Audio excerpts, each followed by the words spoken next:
Ada satu hadis yang menceritakan manakala seorang sahabat bertanya kepada Nabi, "Ya Rasulullah, aina abi?" Di manakah ayahku? Rasulullah menjawab, "Abuka finnar." Nah, kemudian ini dalam Sahih Muslim dulu saya cerita. Kemudian setelah itu orang ini bertanya lagi, "Wa aina abu?" Kalau ayahku dalam neraka, lalu ayahmu di mana ya Rasulullah?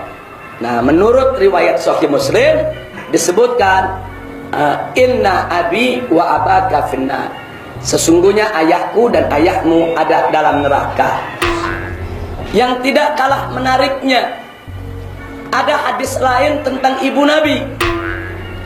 Nah, di mana diceritakan tentang ibu Nabi ini, diceritakan bahwa Nabi alaihi salatu wassalam mengatakan, "Aku memohon ampun kepada Allah, inni astaghfirullah li ummi fa'aba."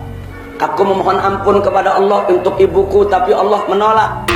Kemudian aku minta izin untuk ziarah ke kubur ibuku dan aku diizinkan. Ini menjadi persoalan serius bagi ahlul ilm. Ini persoalan tidak mengejutkan karena memang ini dibicarakan oleh para ulama. Tapi bagi orang awam di Indonesia yang selama ini ikut Asy'ari, yang semenjak kecil mereka mendengar ibu bapak Nabi min ahlil fatrah, itu terkejut begitu mendengar mereka katakan ibu bapak Nabi, ibunda Nabi, ayahanda Nabi kafir, musyrik, masuk neraka jahanam. Nabi SAW mengatakan pada seorang sahabat, "Ayahku dan ayahmu di neraka." Kan begitu penyampaiannya. Ya sudah, kita terima apa adanya kan. Saya pun ingin ayah dan ibu Nabi di surga, saya juga ingin. Tapi Nabi yang bilang, ya, ayahnya di neraka. Nabi yang dilarang, yang bilang saya dilarang untuk mohon ampun kepada ibu saya. Apakah saya mendustakan Nabi SAW? Orang yang mengatakan, "Oh, maksudnya demikian, ditakwil itu silakan Anda mentakwil. Saya mengambil zahirnya hadis." Ini pendapat jumhur ulama. Demi Allah, kalau saya boleh ada dalil yang mengatakan ayah ibu Nabi di surga, saya akan mengatakan. Saya akan mengatakan, tapi saya tidak berani mengatakan karena hadis Nabi mengatakan demikian. Kemudian para ulama juga jumhur ulama, tadi saya katakan bahkan ada yang mengatakan ini ijma'. Kesepakatan ulama mengatakan demikian. Masa saya mau melanggar? Halo semua. Kita sudah mendengar bahwa ada hadis sahih yang menyatakan bahwa Nabi Muhammad sendiri berkata bahwa orang tuanya ada di neraka jahanam. Ini menjadi masalah bagi para ulama karena bisa bikin umat muslim murtad meninggalkan Islam. Yang pertama adalah karena hal ini berarti Nabi Muhammad adalah anak orang berdosa. Menurut logika muslim, tidak mungkin Tuhan memilih anak orang berdosa menjadi nabi. Yang kedua, karena jika orang tuanya Nabi Muhammad aja masuk neraka, apalagi umat muslim yang tidak punya hubungan keluarga dengan Muhammad. Yang ketiga adalah karena selama ini para ulama memberitahukan kepada umat muslim yang awam bahwa orang tua Nabi Muhammad ada di surga, sedangkan Nabi Muhammad sendiri berkata bahwa orang tuanya ada di neraka. Jika ternyata orang tua Nabi Muhammad masuk neraka, maka para ulama yang berkata bahwa orang tua Nabi Muhammad ada di surga adalah penipu. Tetapi jika ternyata orang tua Nabi Muhammad masuk surga, maka Nabi Muhammadlah yang penipu. Apakah seorang penipu pantas menjadi nabi? Jadi yang mana yang benar? Orang tua Nabi Muhammad ada di surga atau di neraka? Nah, sekarang mari kita dengar argumen Buya Yahya yang mewakili para ulama yang mengakal-akali supaya orang tua Nabi Muhammad tidak masuk neraka. Memang ada hadis Nabi, hadis sahih tentang seorang laki-laki yang bertanya kepada Rasulullah, "Bagaimana tentang bapakku?" Nabi menjawab, "Bapakmu dan bapakku di neraka." Itu hadis namanya khabar ahad. Hadis ini adalah sahih, akan tapi biarpun itu hadis sahih yang tidak mutawatir, kalau bertentangan dengan sesuatu yang mutawatir dan lebih kuat, maka itu dipinggirkan. Jadi ini aneh. Jangan sampailah kita itu kalau ada orang bahas pasal itu aneh. Membahasnya dengan mengatakan bapak ibu Nabi Muhammad adalah kafir, masuk neraka, bersandarkan satu hadis. Jadi orang itu, para ulama kalau membaca hadis itu tidak hanya hadis itu dibanding dengan hadis yang lainnya. Ingat, tidak semua hadis, bahkan dikatakan belum dikatakan seorang alim kalau belum bisa meninggalkan hadis sahih. Loh, kok gitu? Sebab tidak semua hadis sahih dipakai. Ada hadis yang dihapus. Jadi nanti ada ta'arud, ada ta'adul adillah, ta'arudul adillah. Jika ada dalil bertentangan dengan dalil, Al-Quran mustahil bertentangan, hadis mustahil bertentangan. Kalau ada bertentangan nanti, Hah? Kalau ada yang apa, Buya? Kalau ada bertentangan nanti, Oh, kalau ada yang bertentangan. kalau ada bertentangan nanti ada namanya mutlak muqayyad, ada khos sama taksis, khos sama am, taksis yang mutlak, yang am ditaksis. Masalah am dengan khusus. Ada nanti kalau sudah benturan nggak bisa. Hah? Ada yang apa, Buya? Ada nanti kalau sudah benturan nggak bisa. Oh, ada yang berbenturan. Kirain beneran tidak ada yang bertentangan. Ternyata sebenarnya ada yang bertentangan, bahkan ada yang berbenturan. Tetapi kalau ada yang bertentangan atau berbenturan, harus diakal-akalin supaya kelihatannya tidak bertentangan dan tidak berbenturan. Oke, silakan dilanjut, Buya. Bagaimana caranya akal-akalin supaya kelihatannya tidak berbenturan? Ada nanti kalau sudah benturan nggak bisa, ada namanya nasih mansuh. Jadi ini dibuang, tidak dipakai, ini pakai. Kalau bertanya, atau masalah kuat dengan lemahnya, yang kuat ditinggalkan, diambil yang lemah. Biarpun yang paling lebih kuat diambil, yang lebih lemah ditinggalkan. Biarpun ini sahih, biarpun ini sahih. Misalnya hadis tentang bapak ibu Nabi Muhammad adalah di neraka adalah hadis sahih, tapi bertentangan dengan Al-Quran yang sudah sangat jelas, maka ditinggalkan hadis sahih. Maka wa ma kunna mu'adzibina, Allah tidak akan menyiksa bapak ibu Nabi. Itu bahasanya. Wa ma kunna mu'adzibina, sungguh kami tidak akan menyiksa termasuk ayah ibu dan Nabi SAW sampai datang utusan, dan Nabi waktu itu belum diutus. Nah, kita sudah mendengar argumen dari Buya Yahya. Jadi, pertama saya ingin mengucapkan selamat dan terima kasih kepada Buya Yahya karena Buya Yahya telah berhasil mengakal-akali hadis dan membuktikan bahwa Nabi Muhammad salah dan tidak bisa dipercaya. Bayangkan ada orang yang orang tuanya masuk surga, tetapi dia katakan orang tuanya masuk neraka. Anak yang kurang ajar dan durhaka banget kan orang itu? Nah, saya hanya mau menanggapi satu hal aja dari perkataan Buya Yahya. Tadi, Buya Yahya menyatakan perkataan Muhammad bahwa orang tuanya masuk neraka bertentangan dengan Al-Quran yang sudah sangat jelas. Tetapi, kenyataannya tidak ada satu ayat pun di Al-Quran yang menyatakan bahwa orang tua Nabi Muhammad masuk surga. Jadi, bagi saya, perkataan Nabi Muhammad bahwa orang tuanya masuk neraka tidak bertentangan dengan Al-Quran. Kita berbeda pendapat di situ. Namun, sekali lagi, saya mau mengucapkan terima kasih dan selamat kepada Buya Yahya karena Buya sudah mengajarkan bagaimana caranya tebang pilih hadis supaya sesuai dengan keinginan kita. Dan Buya sudah berusaha untuk membuktikan bahwa Buya lebih benar daripada Nabi Muhammad. Nah, sekarang kita coba dengar sanggahan dari Ustadz Firanda atas pendapat Buya Yahya. Ajaran tentang tauhid yang ditinggalkan oleh Nabi Ismail alaihissalam di kota Mekah, ditinggalkan oleh Nabi Ibrahim, masih tersisa. Meskipun Nabi Muhammad belum diutus.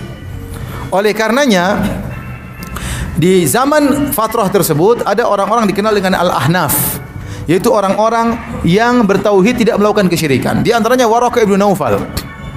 Waraqah ibn Naufal beragama Nasrani tapi dia tidak berbuat syirik, sehingga dia meninggal dalam kondisi Muslim. Rasulullah mengabarkan, la tasubbu Waraqah. Jangan kalian mencaci maki Waraqah, sungguhnya aku melihat bagi Waraqah surga, satu surga atau dua surga. Jadi dia meninggal dalam masuk surga.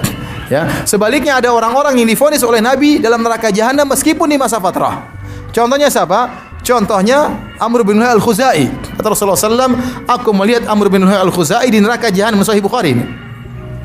Kenapa? Aku melihat dia menggeret ususnya di neraka jahanam. Kenapa? Dia yang pertama kali bawa kesyirikan ke kota Mekah. Dia yang pertama kali mengkeramatkan onta-onta. Li'annahu awwalu man sayyaba sawaib. Dia orang yang pertama kali mengkeramatkan onta-onta. Dia di masa fatrah Nabi vonis neraka jahanam. Contohnya Abdullah bin Jud'an tadi saya sebutkan dalam Sahih Muslim. Hidup juga di masa fatrah sebelum Rasulullah SAW diangkat menjadi Nabi. Dan Nabi mendapati dia dan dia baik. Aisyah bertanya, "Hal yanfa'u dzalik ya Rasulullah?" Abdullah bin Jud'an dahulu memberi makan kepada fakir miskin, kemudian dahulu menyambung silaturahmi, menjamu tamu. Apakah bermanfaat? Kata Nabi, tidak bermanfaat. La yanfa'u dzalik, tidak bermanfaat. Lam yakul yauman qat rabbi ghfirli khati'ati yaumaddin. Tidak pernah dia berkata, "Ya Allah, ampunilah dosa-dosaku pada hari kiamat kelak." Di neraka jahanam. Sama, ya. Sahabat yang datang kepada Nabi, "Ya Rasulullah, ayahku di mana?" Kata Rasulullah, "Inna abaka finnar," ayahmu di neraka jahanam. Ya. Sama. Bapaknya juga di masa jahiliyah, ya, belum mendapati Nabi SAW diangkat sebagai seorang rasul. Jadi banyak orang-orang seperti tadi Hatim At-Tai, ya, anaknya bertanya, "Ya Rasulullah, ayahku bagaimana? Dulu sering bersedekah, sering dermawan." Kata Rasulullah SAW, tidak bermanfaat. Karena abuka yaf'alu dzalik yuridu syai'an fa adrakahu. Ayahmu dahulu melakukan demikian karena ingin sesuatu, ingin dipuji, dan dia mendapatkannya. Ternyata ada orang-orang yang divonis oleh Nabi dalam hadis-hadis yang sahih Bukhari dan yang lainnya, dan mereka hidup di masa fatrah, divonis oleh Nabi masuk neraka jahanam. Menunjukkan sebenarnya masih ada sisa agama tauhid. Dan di antara orang-orang divonis oleh Allah Subhanahu wa taala meninggal dalam kondisi musyrik, di antaranya ibunya Nabi dan ayahnya Nabi sallallahu alaihi wasallam. Saya pun ingin ayah dan ibu Nabi di surga, saya juga ingin. Tapi Nabi yang bilang, ya, ayahnya di neraka. Nabi yang dilarang, yang bilang, saya dilarang untuk mohon ampun kepada ibu saya. Apakah saya mendustakan Nabi sallallahu alaihi wasallam? Orang yang mengatakan, oh maksudnya demikian, ditakwil itu silakan Anda mentakwil. Saya mengambil zahirnya hadis. Ini pendapat jumhur ulama. Demi Allah, kalau saya boleh ada dalil yang mengatakan ayah ibu Nabi di surga, saya akan mengatakan. Tapi saya tidak berani mengatakan karena hadis Nabi mengatakan demikian. Kemudian para ulama juga jumhur ulama, tadi saya katakan bahkan ada yang mengatakan ijma. Kesepakatan ulama mengatakan demikian. Masa saya mau melanggar? Nah, kalau teman-teman masih bingung, kita coba dengar penjelasan dari Habib Rizik ya. Nah, untuk menjawabnya ada beberapa jawaban yang diberikan oleh Al-Imam Suyuti maupun ulama-ulama setelah beliau dari kalangan Ahlus Sunnah wal Jamaah. Pertama, hadis itu sahih dari segi sanad, tapi dari segi matan syadz. Kenapa dari segi matan syadz? Karena ada hadis sejenis, hadis serupa yang diriwayatkan oleh Ibn Majah, diriwayatkan oleh Nasai, diriwayatkan oleh Tirmidzi. Itu tidak ada kata-kata inna abi wa abaka finnar. Riwayat yang tiga ini menyebutkan, tatkala orang ini datang, ya Rasulullah, di mana ayahku? Nabi menjawab, dalam neraka. Terus dia tanya lagi, lalu ayahmu di mana? Nabi menjawab, idza mararta bi qabrin kafir fabasyirhu binnar. Kalau kamu melalui kuburan orang kafir, kasih kabar tentang neraka. Nabi enggak pernah menjawab ayahmu dan ayahku dalam neraka. Jadi di sini menarik. Di Sahih Muslim ada jawaban inna abi wa abaka finnar, tapi ada tiga riwayat yang serupa enggak menyebutkan itu. Nah, ini kalau dalam ilmu hadis disebut syadz. Artinya syadz, kita lihat perawinya. Ternyata perawinya yang di dalam Sahih Muslim itu diriwayatkan oleh Hamad ibn Salamah. Sementara dalam riwayat yang lain yang serupa itu diriwayatkan oleh Ma'mar. Nah, di dalam ilmu hadis disebutkan bahwa Ma'mar ini adalah lebih aktar dabtan, aktar hifdan daripada Hamad ibn Salamah. Nah, sehingga hadis tadi tidak kita katakan palsu. Kita tidak menuduh Imam Muslim dengan tuduhan yang tidak patut.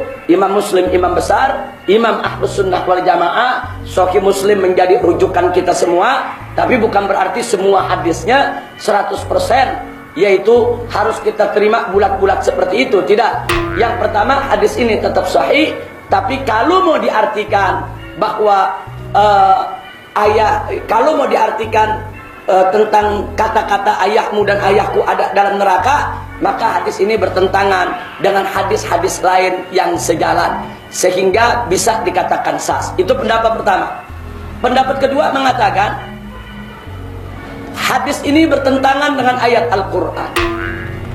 Di dalam surat Al-Isra ayat 15, Allah Subhanahu wa ta'ala berfirman, faqala ta'ala wa ma kunna mu'adzibina hatta nab'atha Rasulah. Tidak sekali-kali kami itu mengadab, kata Allah, tidak sekali-kali kami mengadab suatu kaum sampai kami kirim seorang Rasul.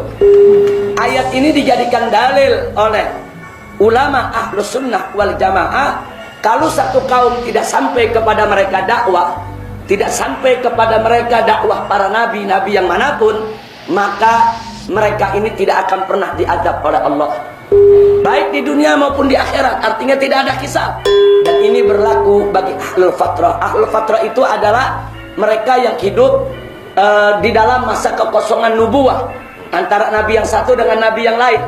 Jadi kalau umat jahiliyah antara Nabi Isa alaihissalam dengan Nabi Muhammad sallallahu alaihi wasallam Ini terjadi kekosongan nubuah. Ini disebut ahlul fatrah. Sehingga mereka yang hidup di zaman ahlul fatrah tidak akan diadab oleh Allah, karena Allah tidak mengirim kepada mereka seorang rasul atau seorang nabi pun. Nah, ini akidah ahlus sunnah wal jamaah. Nah, sekarang bagaimana? Ayat Al-Quran mengatakan ada ahlul fatrah yang Allah tidak akan adab mereka. Ayah ibu nabi min ahlul fatrah. Tidak ada satu rasul pun yang dikirim kepada ayah maupun ibu nabi untuk yaitu mengajak kepada satu syariat. Karena itu hadis yang mengatakan ayah nabi di dalam neraka jahanam bertentangan dengan ayat Al-Quranul Karim. Manakala ada hadis bertentangan dengan ayat Al-Quranul Karim, maka cuma ada dua jalan. Imma hadis tersebut ditakwilkan, atau hadis tersebut ditolak karena bertentangan dengan Al-Quran. Nah, ternyata ulama Ahlus Sunnah ngambil yang pertama, hadis tadi ditakwilkan, saudara. Apa takwilnya? Takwilnya, kata abun dalam bahasa Arab artinya tidak selalu ayah. Kadang-kadang digunakan untuk paman. Seperti cerita dalam Al-Quran tentang ayah Nabi Ibrahim alaihissalam. Nah, tentang Azar itu disebut ab, li abiki. Tapi para ulama tafsir mengatakan itu bukan ayahnya, tapi pamannya. Ternyata paman dalam bahasa Arab boleh disebut ab. Jadi kalau Nabi mengatakan abuka ayahmu wa abi finnar, abi di sini pamanku. Ya, paman Nabi kan bisa Abu Lahab yang masuk neraka jahanam. Nah, jadi itu ditakwilkan. Kalau ditakwilkan, maka sejalan dengan ayat Al-Quran, hadis itu tetap sahih, tetap kita terima, dan muawwal ditakwilkan untuk tidak bertentangan dengan firman Allah Subhanahu wa ta'ala. Kita tidak pernah bertemu dengan Nabi SAW, kita tidak pernah bertemu dengan ayahnya Abdullah, kita nggak tahu. Tapi Nabi SAW wajib kita imani kenabiannya, dan beliau telah menyampaikan tentang ayahnya. Kalau kita sayang dengan ayah Nabi SAW, Nabi SAW lebih sayang kepada ayahnya daripada kita. Tapi Nabi yang sampaikan itu kan. Sekarang ada orang mengalihkan makna, mengatakan yang dimaksud dengan abi wa abuka finnar dalam hadis Muslim, ayahku dan ayahmu di neraka, itu bukan ayah, maksudnya itu adalah paman. Bagaimana bisa lafaz bahasa Arab jelas ayah diganti dengan paman? Ya, sulit sekali gitu kan. Nggak mungkin ini terjadi. Karena diambil dari perkataan juga bahwasanya Azar bukan ayahnya Ibrahim. Padahal ini pendapat yang syadz, yang ulama-ulama tafsir tidak pegang ini. Ya, itu. Yang dipegangnya memang kata ab itu adalah ayah. Di mana-mana begitu. Yang ingin saya sampaikan di sini, mereka tidak membaca bagaimana Al-Imam Suyuti membuat sebuah kitab dengan judul Masalikul Hunafa fi Walidayil Mustafa. Itu risalah Imam Suyuti dimuat dalam kitab Al-Hawi lil Fatawa lil Imam Suyuti. Di situ ada tulisan Imam Suyuti khusus tentang ibunda dan ayahanda Nabi Muhammad sallallahu alaihi wasallam, dan bagaimana Imam Suyuti mengeluarkan semua riwayat serta bagaimana beliau menjawab satu persatu berkenaan dengan hadis yang ada dalam Sahih Muslim rahimahullahu taala. Tidak sampai di situ, Al-Imam Al-Baijuri dalam hasyiahnya terhadap kitab Jauharut Tauhid juga menjelaskan dengan tegas bahwa ibunda dan ayah anda Nabi adalah min ahlil fatrah. Jadi tidak ada hisab. Jadi mereka tidak boleh disebut kafir, tidak boleh disebut musyrik. Mereka semua min ahlil fatrah, tidak ada hisab, dan mereka semua akan masuk dalam surganya Allah Subhanahu wa ta'ala. Nah, apa yang disampaikan oleh Imam Baijuri dalam Tuhfatul Murid fi Syarah Jauharut Tauhid, dan apa yang disampaikan oleh Imam Suyuti dalam kitab Al-Hawi lil Fatawa, ini yang menyebar di seluruh dunia Ahlus Sunnah wal Jamaah. Jadi semua Ahlus Sunnah dari kalangan habaib, di kalangan kiai, pondok pesantren, selama ini dari semenjak saya kecil, saya ngaji di taman-taman pendidikan Al-Quran, selalu Ustadz mengatakan ibu bapak Nabi min ahlil fatrah. Gak pernah kita dengar ada guru-guru kita mengatakan ibu bapak Nabi kafir, ibu bapak Nabi musyrik, ibu bapak Nabi masuk neraka jahanam. Nah, tapi di zaman sekarang ini, walaupun itu pendapat ada di pendapat ulama-ulama yang sebelumnya, tapi ini nggak pernah dijadikan sebagai bahan ceramah. Itu hanya kajian khusus, itu kajian ilmiah khusus di lingkungan tertentu. Nah, sekarang ini jadi persoalan, di zaman ada YouTube, di zaman ada Facebook, Twitter, ini menjadi konsumsi publik. Oke, terima kasih Habib Rizik. Buya Yahya, Ustadz Firanda, dan Ustadz Khalid Basalamah atas penjelasannya. Sekarang, kita lihat beberapa kenyataan yang ada. Yang pertama, Nabi Muhammad berkata bahwa orang tuanya masuk neraka. Yang kedua, pernyataan Nabi Muhammad ini sahih. Yang ketiga, para ulama tidak mau orang tua Nabi Muhammad masuk neraka. Yang keempat, para ulama menerbitkan buku-buku untuk mengakal-akali bagaimana caranya supaya orang tua Nabi Muhammad tidak masuk neraka, bahkan masuk surga. Jadi, sebenarnya orang tua Nabi Muhammad masuk surga atau neraka? Siapa yang tahu? Emangnya ada ulama yang sudah bertemu orang tua Nabi Muhammad di surga atau neraka? Gak ada kan? Orang tuanya Nabi Muhammad masuk surga adalah kata para ulama yang merasa punya surga dan merasa lebih benar daripada nabinya sendiri. Semuanya itu cuma akal-akalan supaya sesuai dengan keinginan. Namun, yang pasti, jika sebenarnya orang tua Muhammad masuk surga, tetapi Muhammad berkata bahwa orang tuanya masuk neraka, maka Muhammad adalah anak yang kurang ajar dan durhaka, dan dia telah berdusta. Jika sebenarnya orang tua Muhammad masuk neraka, maka para ulama yang berkata bahwa orang tua Muhammad masuk surga sudah merendahkan nabinya sendiri dan berdusta kepada umat muslim. Jadi, siapa yang berdusta? Nabi Muhammad atau para ulama?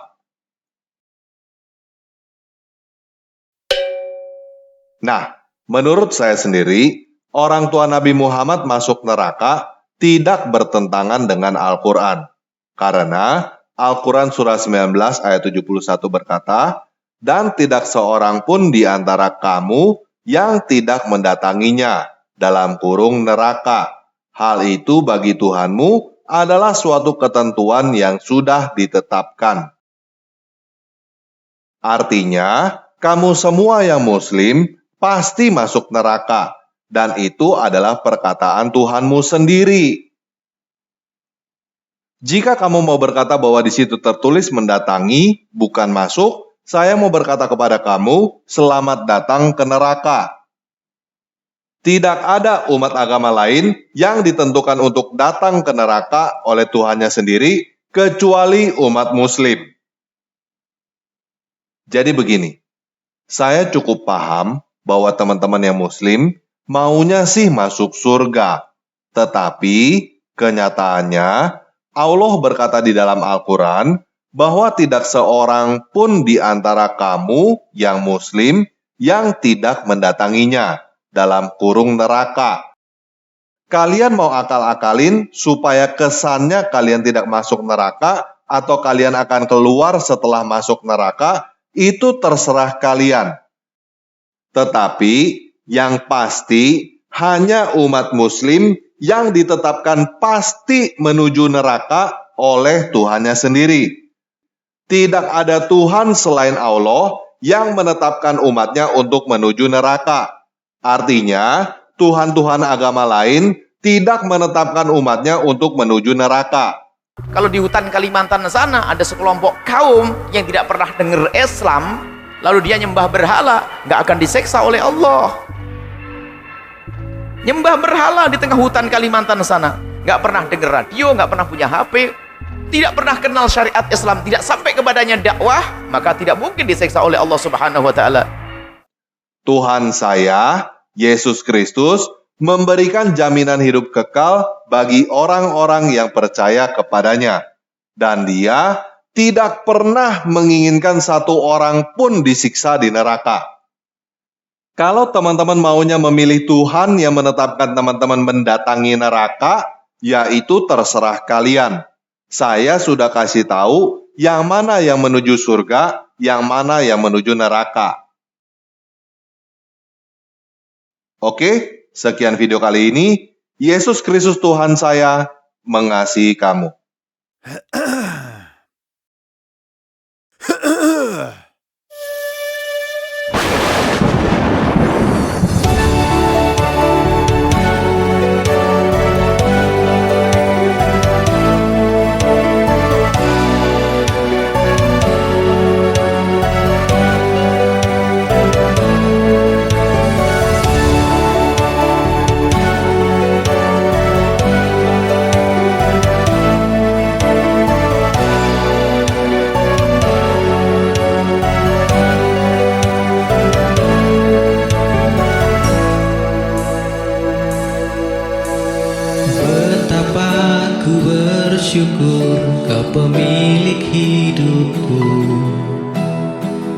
menebus penuntunku.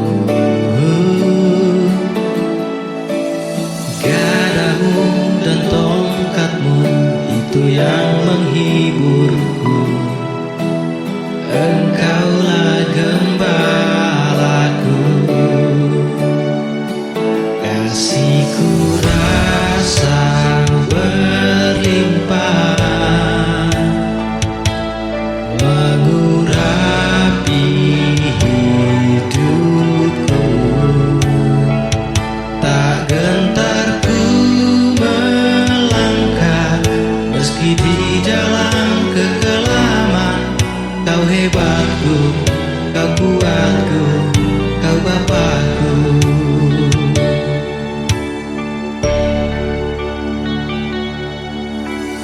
Di setiap malam